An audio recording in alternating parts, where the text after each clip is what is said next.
Hi, hello, my name is Tree. Welcome. Thank you for being here. Today I want to talk to you about my experience, my personal life of being a Jehovah's Witness and an ex-Jehovah's Witness. I want to talk to you about all of the sorts of things that were affected by this doomsday belief, how that impacted my life and the life of other family members. I'm hoping that you will enjoy learning and hearing about my experience because these stories like this are for other Jehovah's Witnesses like myself, ex-Jehovah's Witnesses. They feel good to hear. To me, it feels good to hear from other people who've experienced this strange life and strange viewpoints about life and everything. Through to find other people in the world that have that same experience is it's comforting, and it's interesting. I think it is. So anyway, I want to tell you, this is like the first time of talking to an audience, and I want to try to explain from the beginning as much as I can, and in future videos there'll be more details and specific stories, but for now I just want to try to explain how I got here, I should say. Okay, so when I was about 3 years old, this was in 1975, the infamous year for Jehovah's Witnesses. My mom got called on by some lovely Jehovah's Witness ladies, and my mom had me and my two other siblings who were very young as well. We were like 3 and 2. They're twins. So my mom was around, I guess, 30, 32, 33, something like that. And so she got this call and she was offered a Bible study. There were a few instances before that gave her a linkage to Jehovah's Witnesses, and maybe this is not the best, but yeah, let me go ahead and say how that all happened there. My mother's mother, she had learned a lot about Jehovah's Witnesses growing up, not growing up, but when my mom was a child, because her sister, who was very close to her, became a Jehovah's Witness. And her sister had the heavenly hope, the heavenly calling, or was thought to have had that. And I want to explain too, this was very long ago. This was early in the 20th century when all this was going on. My grandmother was born in 1911, and so I think that her sister was probably actually quite a bit older than her. So this was early on in the religion's history, and so my mother, being a child, she actually didn't get along very well with the aunt that was Jehovah's Witness. And but so I mean, it's kind of odd that she became a Jehovah's Witness later on, but then again, thinking about it, it's not, because that aunt of my mother's, she became disfellowshipped somewhere along the line, and when that happened, I want to also say what she got this fellowship for. It was for disagreeing with a belief about the flood. My great aunt, believed that, and she was one of the anointed, I believe. So, or at least, well, now we know that's all what that all is all about. But she studied and studied very hard, and she believed that the people who were destroyed in Noah's flood would also be resurrected in the new system. And so I think at the time, Jehovah's Witnesses did not publish that. They believed something totally different. But my aunt, who studying the material, had an objection to that. She believed, for whatever reason, I don't really remember what the full explanation was on this, but she believed that they would be resurrected. Well, she was disfellowshipped for that reason, and she never had anything else to do with Jehovah's Witnesses again, as far as I know. As it turns out, I believe later on down the line there was new light to indicate that she was correct.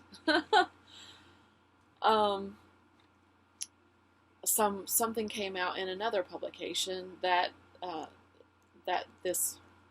there probably would be a resurrection of those people in the flood who were destroyed in the flood.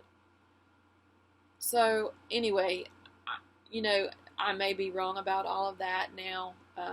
New light comes and goes all the time now, and it's basically just whatever the governing body happens to say about this or that, or whatever the publications happen to say in this year or that year, But anyway, back to the story. My mom had that part of the background of knowing that her aunt, that she didn't really care about that much, used to be a Jehovah's Witness but was disfellowshipped. Okay, and my aunt had passed away a long time before my mom was met these witnesses at the door. Another thing that my mom told me was that when she was a child, she had remembered asking her mother, what is God's name? And my grandmother told her that God's name was Jehovah. And that was another thing that just sort of made my mom's beliefs that she learned about from these witnesses just kind of like, aha, this is it. This is the one. This is the belief that I need. Goes along.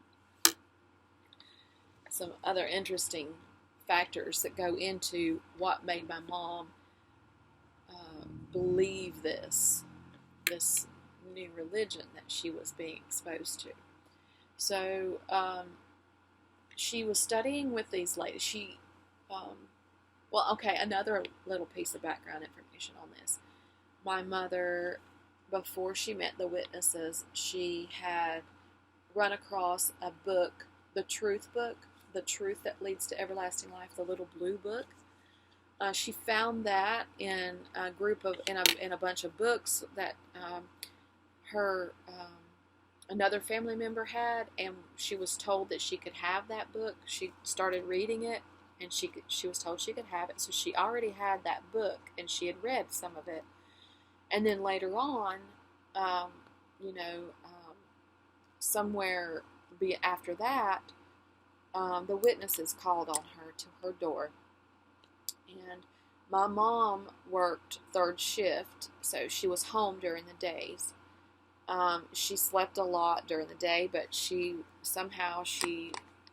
was there, and she took those visitors in, and she talked to the witnesses, and they offered her a free home Bible study, and so she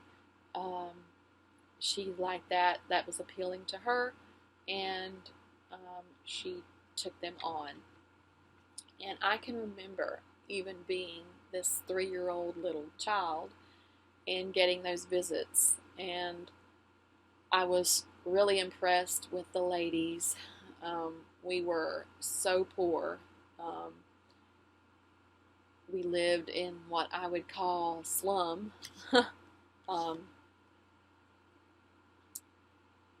she, I mean, it was the early 70s, and things were, I don't know, I think they were not regulated as much, like environmental things. We had, I live in the United States, but it was a very poor place. That's part of my background as well. That was something that my parents um, were never able to overcome this extreme poverty that we had. Um, it's like part of their personality, part of their background, part of, you know, um, my parents were older, even then, than most parents at that age. Um, and my mother came from, there's some mountainous regions here, and that's where she was raised, and she had a very isolated sort of um, upbringing as well. Anyway, so when the ladies came to visit, it was it was always it was an impressive moment because they were always so well dressed and well mannered and I thought they were well educated because they did a lot of readings in the books, and they had their Bibles, and they were familiar with their Bibles, and they just had this manner about them that was very calm and peaceful.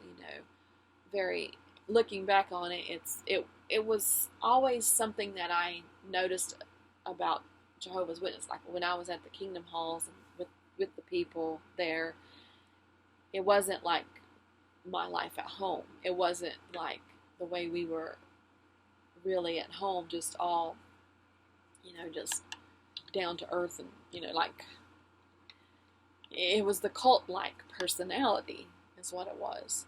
And so there was an influence there of that. And they, my mom would try to, have us behave for them, and to, that would be the only time she would, really clean up and stuff around the house and everything. So, I mean, there was that.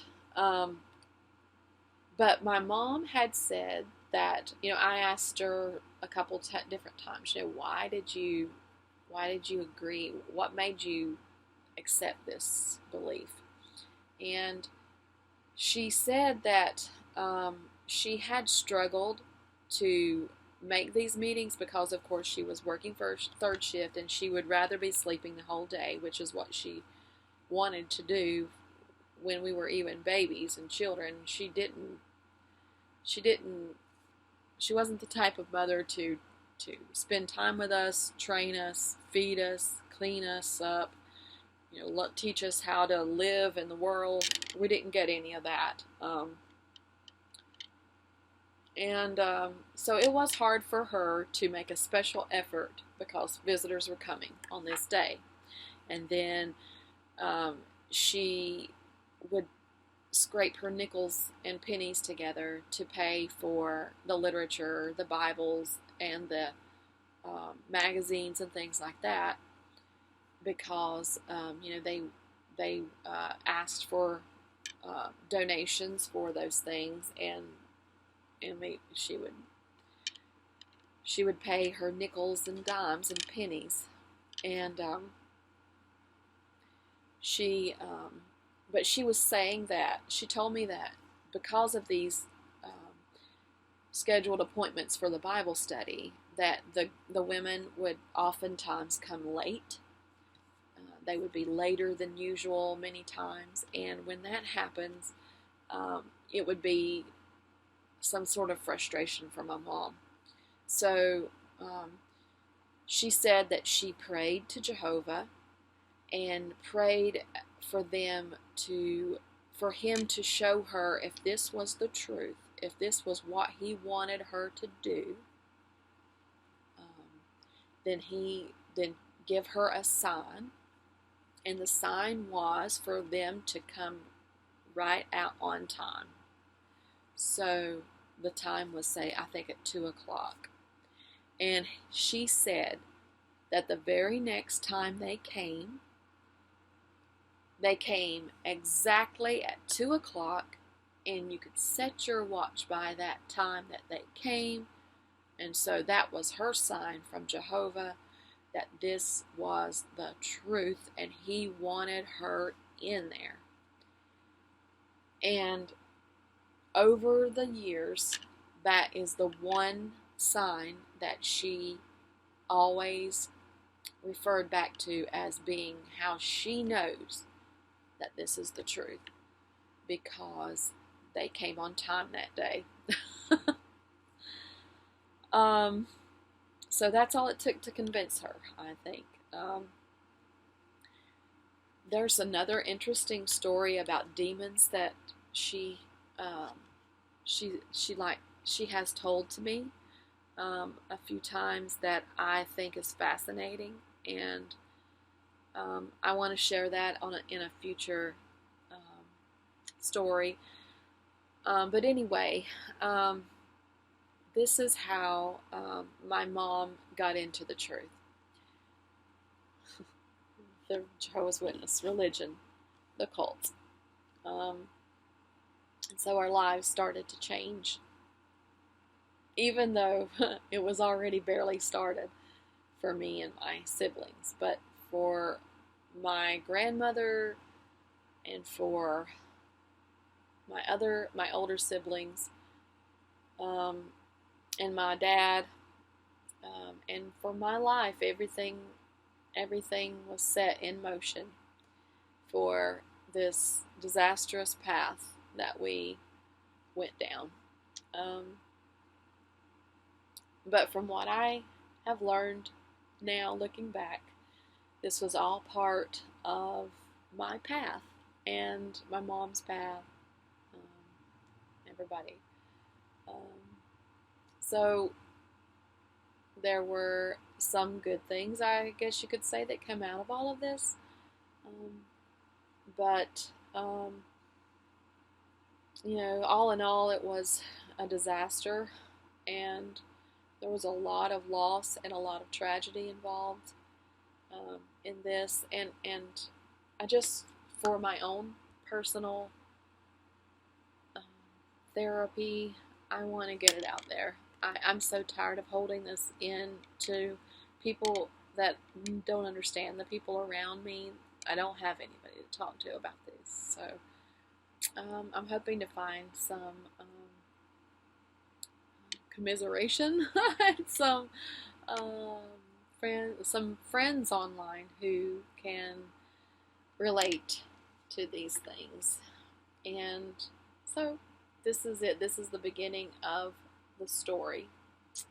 All right. Well, I think I'm going to pause here because I need to do some things right now. But I want to thank you for paying, for this time that you spent here. Thank you for being here with me. And I want to learn together and to give and to take some care.